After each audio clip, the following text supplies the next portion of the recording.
скользит по его чертам знакомым лунным бликом. Ее слова смешны, простые и откровенны. Она не та, от кого стоит ждать измены. Она не предаст, не грустит, да не ноет. Она обнимет, как друг, и от заботы укроет. К тебе не бежит, как собачка по зову. И ваше с ней общение сводится совсем другому. Она скажет всю правду, так как сможет поддержит. Когда тебе галимо, кто поймет, то утешит. Лишь она одна поймет, а не кто-то другой. Знает, что тебе тяжко с твоей сучкой блатной. Она даст совет, как вам с ней помириться. Ты не знаешь о том, что ей ночью не спится. И в кино пригласит, и свою помощь предложит, а взамен никогда ничего не попросит. Твое фото при себе носит всегда. Для нее это все, а для тебя ерунда. Никогда не хотелось ей ничего сильнее, чем сказать тебе, что любит и быть навсегда твоей. Всегда рядом с тобой, и в то же время так далека. Между вами протекает любви река. Ты плывешь по течению ее, оставив за бортом. А для нее жизнь все страшнее с каждым днем. Слышишь, по сторонам не смотри, слышишь? Отрывайся от земли, оставайся такой, быть собой до конца. И не верь всем, кто скажет, что любовь умерла. Твоих глаз яркий свет освещает пустоту. Перестань повторять слова «я его люблю». Перестань лить слезы, проклиная себя. И пойми, наконец, он недостоин тебя. На любой вопрос знает лишь она ответ. И жестокие слова твои для нее не бред. Не покажет виду, что больно ей тогда, когда других девчонок ты целуешь, как всегда, с ней делишься, как трахнул бы девчоночку. Вон ту, все просто не увидишь на глазах ее беду. Она как может выручить, удобная фигня. Не нужно ей букетов и подарков от тебя. Ее место с другими, они любят ее, но она не принимает их, мол, это не мое. Пишет строчки о любви, они легко ей удаются. Между тем ее чувства разбиваются, как блюдца. Опять улыбнулась, опять позвонила, писала люблю.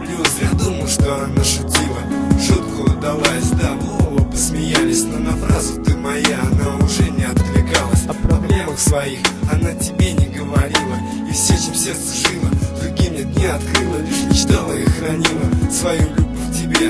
От мысли, что с другой ты был ей не по себе. Все то, что сердце томило, по глазам нельзя прочесть. Для нее любовь не повод забывать про свою честь. Горькие слезы тихо капали в подушку. Она не любовь твоя, а всего лишь игрушка. Слышишь, по сторонам не смотри, слышишь? Отрывайся от земли, оставайся такой, быть собой до конца. И не верь всем, кто скажет, что любовь умерла. Твоих глаз яркий свет освещает пустоту. Перестань повторять слова «я его люблю». Перестань лить слезы, проклиная себя. И пойми, наконец, он недостоин тебя. И снова как-то Ваське выкидаете словами, а в ответ на твои фразы она ставила смайлы. Подолгу ответа твоего дожидалась, чтобы слышать сотый раз, как ты с другими шатался. Тебе не до нее, и другим ты чаще пишешь. И все-таки ты рад, когда снова ее слышишь. Интернет такая штука, тут все о всех известно. Дойдут тут до тебя, чувак, слова из этой песни. Она ее писала на листы, роняя слезы, смотря на звезды, прочь отгоняя грезы. Проза в жизни, ее стихи на бумаге, но дать ему прочесть не хватило отваги. Все слышали ее и в целом оценили. Сказали, кто-то супер, другие опустили, не разрывая звуки ее телеэфира. Девчонка не звезда и не ждет от боли прибыли. Ты слышишь эту песню, и что-то изменилось в глазах твоих огромных. Столько мыслей появилось, знакомы эти строчки, узнал, тебе писал. Бросаешь все мобильный, ее номер набираешь. Она ответит смело, что тупо обознался себе в своих желаниях. Так боялся ты признаться, но я тебе признаюсь, мне порядком надоело тратить на тебя свое бесценнейшее время. Слышишь, по сторонам не смотри, слышишь? Отрывайся от земли, оставайся такой, быть собой до конца. И не верь всем, кто скажет, что любовь умерла. Твоих глаз яркий свет освещает пустоту. Перестань повторять слова «я его люблю». Перестань лить слезы, проклиная себя. И пойми, наконец, он недостоин тебя.